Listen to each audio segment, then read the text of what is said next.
बोलो गुरुदेव भगवान की जय। प्यारे कृष्ण कन्हैया लाल की जय। श्री वेदांत दर्शन तृतीय अध्याय चल रहा है और दूसरा पाठ चल रहा है। आज है 26वें ब्रह्मसूत्र से अतोनंतेन तथा ही लिंगम।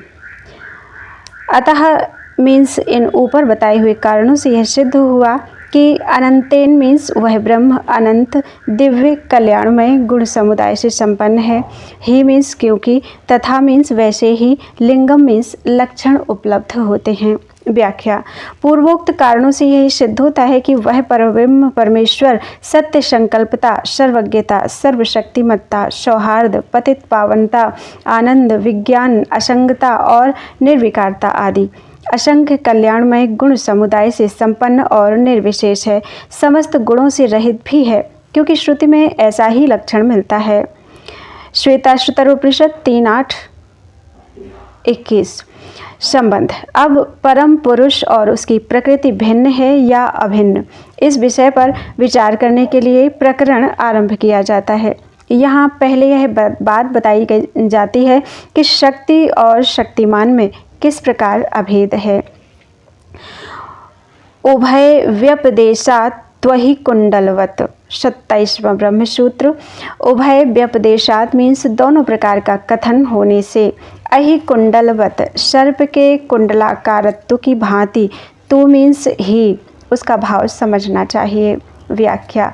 जिस प्रकार सर्प कभी संकुचित हो कुंडलाकार हो जाता है और कभी अपनी साधारण अवस्था में रहता है, किंतु दोनों अवस्थाओं में वह सर्प एक ही है। साधारण अवस्था में रहना उसका कारण भाव है, उस समय उसकी कुंडलादि भाव में प्रकट होने की शक्ति अप्रकट है, तथापि वह उसमें विद्यमान और उससे अभिन्न है, एवं कुंडलादि आकार में स्थित होना उसका कार्यभाव है। यही उसकी पूर्वोक्त अप्रकट शक्ति का प्रकट होना है। उसी प्रकार वह परब्रह्म जब कारण अवस्था में रहता है, उस समय उसकी अपरा तथा परा प्रकृति रूप दोनों शक्तियाँ सृष्टि के पूर्व उसमें अभिन्न रूप से विद्यमान रहती हुई भी अप्रकट रहती हैं, और वही जब कार्य रूप में स्थित होता है, तब उसकी उक्त दोनों शक्तियाँ ही भिन्न भिन्न नाम रूपों में प्रकट हो जाती हैं। अतः श्रुति में जो ब्रह्म को निर्विशेष बताया गया है, वह उसकी कारणावस्था को लेकर है, और जो उसे अपनी अपनी शक्तियों से युक्त एवं सविशेष बताया है, वह उसकी कार्यावस्था को लेकर है। इस प्रकार श्रुति में उसके कारण और कार्य दोनों स्वरूपों का वर्णन हुआ है। इसलिए यह सिद्ध होता है कि परब्रह्म परमात्मा में उसकी शक्ति सदा ही अभिन्न रूप से विद्यमान रहती है। संबंध। प्रकारांतर से उसी बात को सिद्ध करते हैं। प्रकाशाश्रयबद्धा तेजस्त्वात्। 28वां ब्रह्मसूत्र। वा मीन्स अथवा। प्रकाशाश्रयवत् प्रकाश और उसके आश्रय की भांति उनका अभेद है। तेजस्त्वात् मीन्स क्योंकि तेज की दृष्टि से दोनों एक ही हैं। व्याख्या। जिस प्रकार प्रकाश और उसका आश्रय सूर्य वास्तव में तेज की दृष्टि से अभिन्न है, तो भी उन दोनों को पृथक पृथक कहा जाता है, उसी प्रकार परमेश्वर और उसकी शक्ति विशेष वास्तव में अभिन्न होने पर भी उनका अलग अलग वर्णन किया जाता है। भाव यह है कि प्रकाश और सूर्य की भांति परमात्मा और उसकी प्रकृति में परस्पर भेद नहीं है, तो भी इनमें भेद माना जा सकता है। संबंध। पुनः उसी बात को समझाने के लिए कहते हैं पूर्ववद्धा। 29वां ब्रह्मसूत्र। वा मीन्स अथवा, पूर्ववत मीन्स जिस प्रकार पहले सिद्ध किया जा चुका है वैसे ही, अर्थात दोनों का अभेद समझ लेना चाहिए। व्याख्या। अथवा पहले सूत्र 2:3-43 में जिस प्रकार परमात्मा का अपने अंशभूत जीव समुदाय से अभेद सिद्ध किया गया है, उसी प्रकार यहाँ शक्ति और शक्तिमान का अभेद समझ लेना चाहिए।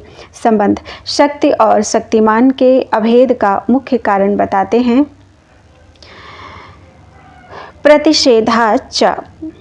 30वां ब्रह्मसूत्र।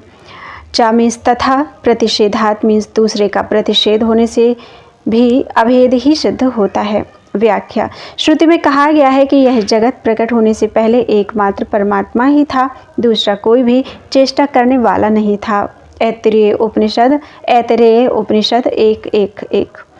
इस कथन में अन्य का प्रतिषेध होने के कारण भी यही समझा जाता है कि जगत की उत्पत्ति के पहले प्रलय काल में उस परब्रह्म परमेश्वर की दोनों प्रकृतियां उसमें विलीन रहती हैं, अतः उनमें किसी प्रकार के भेद की प्रतीति नहीं होती है, इसीलिए उनका अभेद बताया जाता है।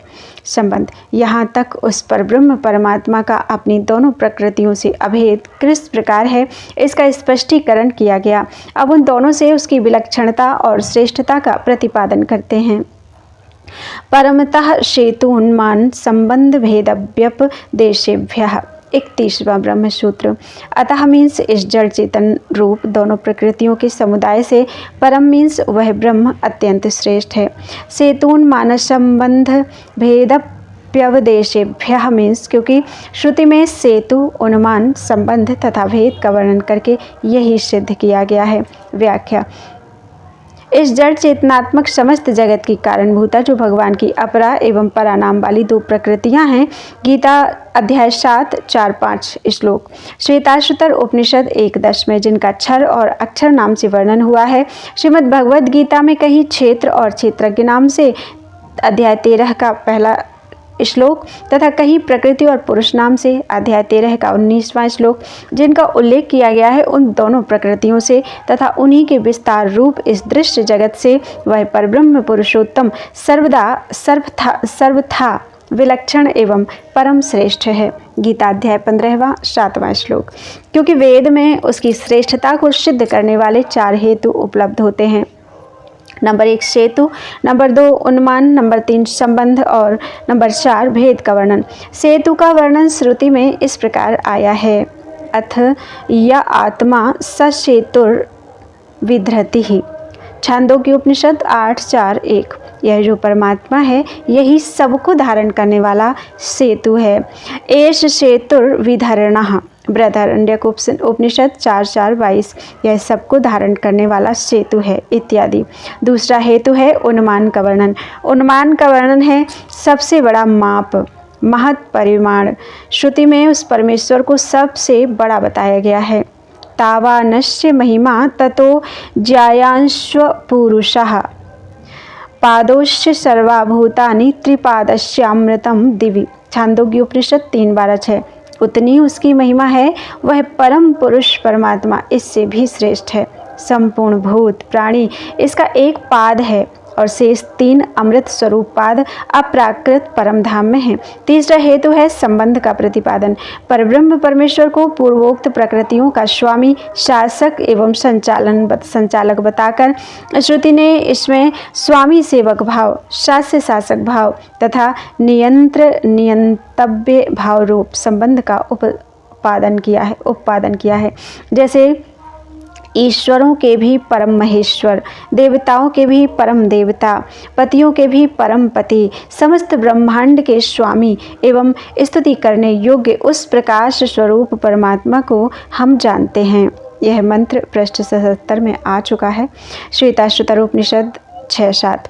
वह ज्ञान स्वरूप परमात्मा सबका सृष्टा, सर्वज्ञ, स्वयं ही अपने प्राकट्य का हेतु, काल का भी महाकाल, समस्त कल्याणमय गुणों से संपन्न और सबको जानने वाला है। वह प्रकृति और जीवात्मा का स्वामी, समस्त गुणों का शासक तथा जन्म मृत्यु रूप संसार में बांधने, स्थित रखने और उससे मुक्त करने वाला है।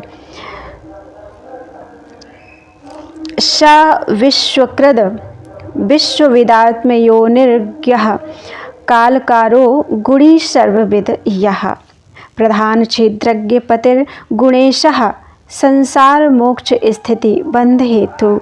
श्वेताश्वतर उपनिषद 6:16। वह ज्ञान स्वरूप परमात्मा चौथा हेतु है भेद का प्रतिपादन। उस परब्रह्म परमात्मा को इन दोनों प्रकृतियों का अंतर्यामी एवं धारण पोषण करने वाला बताकर तथा अन्य प्रकार से भी श्रुति ने उसकी भिन्नता का निरूपण किया है।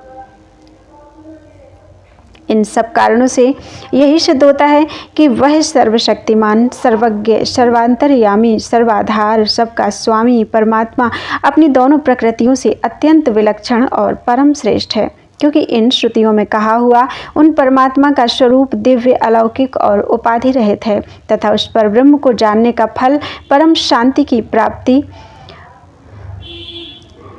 तमीसानं वरदं देवमीढ्यं निचाये मां शान्तिमत्यन्तमेति।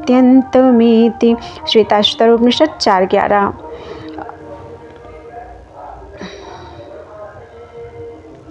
सब प्रकार के बंधनों से मुक्त होना।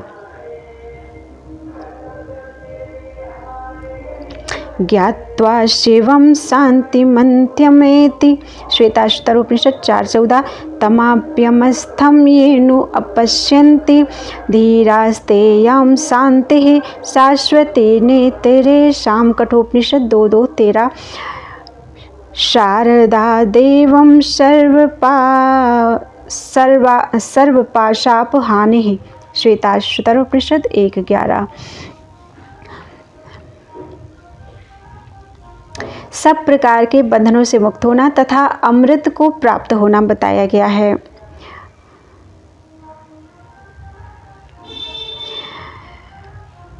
तमेव विदित्वाति मृत्युमेति नान्यः पंथा विद्यते अयनाय। श्वेताश्वतर उपनिषद 3:8। संबंध। यहाँ तक यह सिद्ध किया गया कि उस परब्रह्म परमात्मा का या अपनी अपरा और परा नामक प्रकृतियों के साथ अभेद भी है और भेद भी है। अब यह जिज्ञासा होती है कि इन दोनों में से अभेद पक्ष उत्तम है या भेद पक्ष। अतः इसका निर्णय करने के लिए सूत्रकार कहते हैं सामान्यात्तु 32वां ब्रह्मसूत्र। सामान्यात में श्रुति में भेद वर्णन और अभेद वर्णन दोनों समान भाव से हैं। इसमें तो यही निश्चय होता है कि भेद और अभेद दोनों ही पक्ष मान्य हैं। व्याख्या। परब्रह्म परमात्मा को सबका ईश्वर, अधिपति, प्रेरक, शासक और अंतर्यामी बताने वाली भेद प्रतिपादक श्रुतियाँ जिस प्रकार प्राणभूत हैं उसी प्रकार तत्त्वमसि छांदोग्य उपनिषद 6:8 वे से 16वें खंड तक वह ब्रह्म तू है, अयम आत्मा ब्रह्म। बृहदारण्यक उपनिषद 2:5-19 यह आत्मा ब्रह्म है इत्यादि अभेद प्रतिपादक श्रुतियाँ भी प्रमाण हैं। दोनों की प्रामाणिकता में किंचन मात्र भी अंतर नहीं है। इसलिए किसी एक पक्ष को श्रेष्ठ और दूसरे को इसके विपरीत बताना कदापि संभव नहीं है। अतः भेद और अभेद दोनों ही पक्ष मान्य हैं। संबंध। श्रुति में कहीं तो उस ब्रह्म को अपने से भिन्न मानकर उसकी उपासना करने के लिए कहा है। यथा ताह देवमात्म बुद्धि प्रकाशम मुमुक्षैव शरणमहं प्रपद्ये। श्वेताश्वतर उपनिषद 6:18 परमात्म ज्ञान विषयक बुद्धि को प्रकट करने वाले उन प्रसिद्ध देव परमेश्वर की मैं संसार बंधन से छूटने की इच्छा वाला उपासक शरण लेता हूँ। इस मंत्र के अनुसार उपासक अपने से भिन्न उपास्य देव की शरण ग्रहण करता है। इससे भेद उपासना सिद्ध होती है। और कहीं तत्त्वम असि छांदोग्य उपनिषद 6:8-7 वह ब्रह्म तू है, अयम आत्मा ब्रह्म। बृहदारण्यक उपनिषद 2:5-19 यह आत्मा ब्रह्म है तथा सर्वम खल्विदम ब्रह्म तज्जलानिति शांतम उपासित। छांदोग्य उपनिषद 3:14-1 यह सब जगत ब्रह्म है क्योंकि उसी से उत्पन्न होता है, उसी में रहकर जीवन धारण करता है और उसी में लीन हो जाता है। इस प्रकार शांत चित्त होकर उपासना करे इत्यादि वचनों द्वारा केवल अभेद भाव से उपासना का उपदेश मिलता है। इस प्रकार कहीं भेदभाव से और कहीं अभेद भाव से उपासना के लिए आदेश देने का क्या अभिप्राय है? इस जिज्ञासा पर कहते हैं बुद्ध्यर्थः पादवत। 33वां ब्रह्मसूत्र। पादवत मीन्स अवयव रहित परमात्मा के 4 पाद बताए जाने की भांति बुद्ध्यर्थः मीन्स मनन, निदिध्यासन आदि उपासना के लिए वैसा उपदेश है। व्याख्या। जिस प्रकार अवयव रहित एक रस पर ब्रह्म पुरुषोत्तम का तत्व समझाने के लिए उसके 4 पादों की कल्पना करके श्रुति में उसके स्वरूप का वर्णन किया गया है, मांडुक्य उपनिषद 2 में उसी प्रकार पूर्वोक्त रीति से भेद व अभेद भाव से उपासना का उपदेश उस परमात्मा के तत्व का बोध कराने के लिए ही किया गया है। क्योंकि साधक की प्रकृति भिन्न भिन्न होती है, कोई भेदोपासना को ग्रहण करते हैं, कोई अभेदोपासना को। किसी भी भाव से उपासना करने वाला साधक एक ही लक्ष्य पर पहुंचता है। दोनों प्रकार की उपासनाओं से होने वाला तत्व ज्ञान और भगवत प्राप्ति रूप फल एक ही है। अतः परमात्मा के तत्व का बोध कराने के लिए साधक की प्रकृति के अनुसार श्रुति में भेद या अभेद उपासना का वर्णन सर्वथा उचित ही है। संबंध यहाँ यह जिज्ञासा होती है कि यदि ब्रह्म और उसकी दोनों प्रकृतियों में भेद नहीं है तो ब्रह्म की परा प्रकृति रूप जो जीव समुदाय है उनमें भी परस्पर भेद सिद्ध नहीं होगा। ऐसा सिद्ध होने से श्रुतियों में जो उसके नानात्व का वर्णन है उसकी संगति कैसे होगी। इस पर कहते हैं स्थान विशेषात प्रकाश आदिवत 3:2-34। प्रकाश आदिवत मीन्स प्रकाश आदि की भांति, स्थान विशेषात मीन्स शरीर रूप स्थान की विशेषता के कारण उनमें नानात्व आदि भेद का होना विरुद्ध नहीं है। व्याख्या। जिस प्रकार सभी प्रकाशमान पदार्थ प्रकाश जाति की दृष्टि से एक हैं, किंतु दीपक, ग्रह, नक्षत्र, तारा, अग्नि, सूर्य, चंद्र आदि में स्थान और शक्ति का भेद होने के कारण इन सब में परस्पर भेद एवं नानात्व है ही, उसी प्रकार चैतन्य धर्म को लेकर सब जीव समुदाय अभिन्न हैं।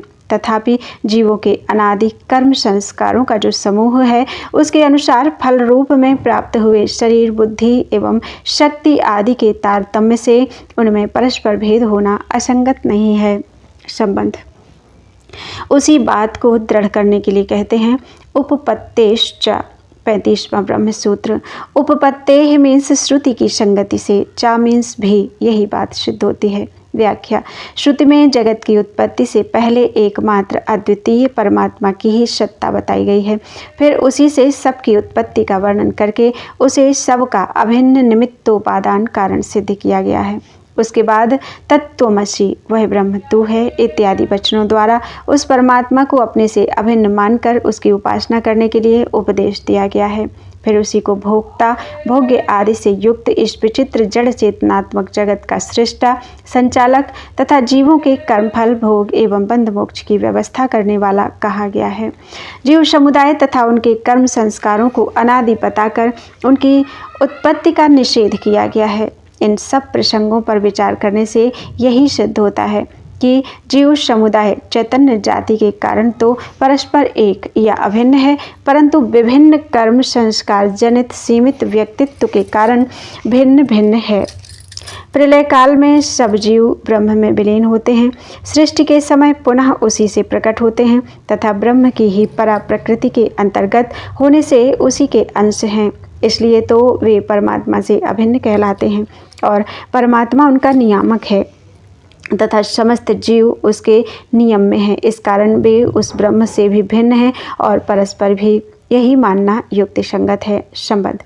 इसी बात को पुनः दृढ़ करते हैं तथान्य प्रतिषेधात् 36वां ब्रह्म सूत्र। तथा मीन्स उसी प्रकार, अन्य प्रतिषेधात् मीन्स दूसरे का निषेध किया गया है, इसलिए भी यही सिद्ध होता है। व्याख्या। श्रुति में जगह जगह पर ब्रह्म परमात्मा से भिन्न दूसरी किसी वस्तु की सत्ता का निषेध किया गया है। इससे भी यही सिद्ध होता है कि अपनी अपरा और परा दोनों शक्तियों से संपन्न वह परब्रह्म परमात्मा ही नाना रूपों में प्रकट हो रहा है। उसकी दोनों प्रकृतियों में नानात्व होने पर भी उसमें कोई भेद नहीं है। वह सर्वथा निर्विकार, असंग, भेद रहित और अखंड है। संबंध। पूर्वोक्त बातों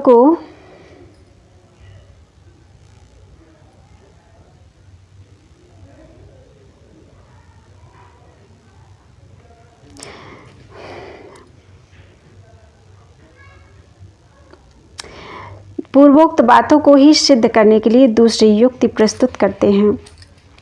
अनेन सर्वगतत्व मायाम शब्दादिभ्यः 37वां ब्रह्म सूत्र। अनेन मीन्स इस प्रकार भेद और अभेद के विवेचन से, आयाम शब्दादिभ्यः मीन्स तथा श्रुति में जो ब्रह्म की व्यापकता को सूचित करने वाले शब्द आदि हेतु हैं उनसे भी सर्वगतत्वम उस ब्रह्म का सर्वगत सर्वत्र व्यापक होना सिद्ध होता है। व्याख्या। उस सर्वश्रेष्ठ पुरुषोत्तम से यह संपूर्ण जगत परिपूर्ण हो रहा है। श्वेताश्वतर उपनिषद 3 तथा ईशावास्यम उपनिषद 1। परम पुरुष वह है जिससे यह समस्त जगत व्याप्त है। गीता 8:22 इत्यादि। श्रुति और स्मृति के वचनों में जो परमात्मा की सर्वव्यापकता को सूचित करने वाले सर्वगत आदि शब्द प्रयुक्त हुए हैं, उनसे तथा उपर्युक्त विवेचन से भी यही सिद्ध होता है कि वह परमात्मा सर्वत्र व्यापक है। सर्वथा अभेद मान लेने से इस व्याप्य व्यापक भाव की सिद्धि नहीं होगी। अतः यही निश्चय हुआ कि परब्रह्म पुरुषोत्तम अपनी दोनों प्रकृतियों से भिन्न भी है और अभिन्न भी, क्योंकि वे उनकी शक्ति हैं। शक्ति और शक्तिमान में भेद नहीं होता, इसलिए तथा उन प्रकृतियों के अभिन्न निमित्तोपादान कारण होने से भी वे उनसे अभिन्न हैं, और इस प्रकार अभिन्न होते हुए भी उनके नियंता होने के कारण वे उनसे सर्वथा विलक्षण एवं उत्तम भी हैं। संबंध। इस तरह उस ब्रह्म के स्वरूप का प्रतिपादन करके अब इस बात का निर्णय करने के लिए कि जीवों के कर्मों का यथा योग्य फल देने वाला कौन है, अगला प्रकरण आरंभ किया जाता है। फलमत उपपत्तेः 38वां ब्रह्म सूत्र। फलम मीन्स जीवों के कर्मों का फल, अतः मीन्स इस पर ब्रह्म से ही होता है। उपपत्तेः मीन्स क्योंकि ऐसा मानना ही युक्ति संगत है। व्याख्या। जो सर्वशक्तिमान और सबके कर्मों को जानने वाला हो, वही जीवों द्वारा किए हुए कर्मों का यथा योग्य फल प्रदान कर सकता है। उसके सिवा ना तो जड़ प्रकृति ही कर्मों को जानने और उनके फलों की व्यवस्था करने में समर्थ है, और ना स्वयं जीवात्मा है, क्योंकि वह अल्पज्ञ और अल्प शक्ति वाला है। कहीं कहीं जो देवता आदि को कर्मों का फल देने वाला कहा गया है, वह भी भगवान के विधान को लेकर कहा गया है। भगवान ही उनको निमित्त बनाकर यह फल देते हैं। गीता 7:22। इस न्याय से यही सिद्ध हुआ कि जीवों के कर्म फल भोग की व्यवस्था करने वाला वह परमात्मा ही है, दूसरा कोई नहीं। संबंध। केवल युक्ति से ही यह बात सिद्ध होती है ऐसा नहीं, किंतु श्रुतत्वाच्च 39वां ब्रह्म सूत्र। श्रुतत्वात् मीन्स श्रुति में ऐसा ही कहा गया है, इसलिए चा मीन्स भी यही मानना ठीक है कि कर्मों का फल परमात्मा से ही प्राप्त होता है। व्याख्या। वह परमेश्वर ही कर्म फल को देने वाला है। इसका वर्णन वेद में इस प्रकार आता है। य ए सुप्तेषु जागर्ति कामम कामम पुरुषो निर्मिमाणः तदेव शुक्रम तद ब्रह्म तदेवामृत मुच्यते। कठोपनिषद 2:2-8। जो यह जीवों के कर्मानुसार नाना प्रकार के भोगों का निर्माण करने वाला परम पुरुष परमेश्वर प्रलय काल में सबके सो जाने पर भी जागता रहता है, वही परम विशुद्ध है, वही ब्रह्म है और वही ब्रह्म है और उसी को अमृत कहते हैं। तथा श्वेताश्रुतर में भी इस प्रकार वर्णन आया है। नित्यो नित्यानाम चेतनश्चेतनानाम एको बहुना यो विदधाति कामान। श्वेताश्रुतरोपनिषद 6:13। जो एक नित्य चेतन परमात्मा बहुत से नित्य चेतनात्माओं के कर्मफल भोगों का विधान करता है। इन वेद वाक्यों से भी यही सिद्ध होता है कि जीवों के कर्मफल की व्यवस्था करने वाला परमेश्वर ही है। संबंध। इस विषय में आचार्य जैमिनी का मत उपस्थित किया जाता है। धर्मम जैमिनिरत एव 40वां ब्रह्म सूत्र। अतएव पूर्वोक्त कारणों से ही, अतएव मीन्स पूर्वोक्त कारणों से ही, जैमिनी ही मीन्स जैमिनी, धर्मम मीन्स धर्म, कर्म को फलदाता कहते हैं। व्याख्या।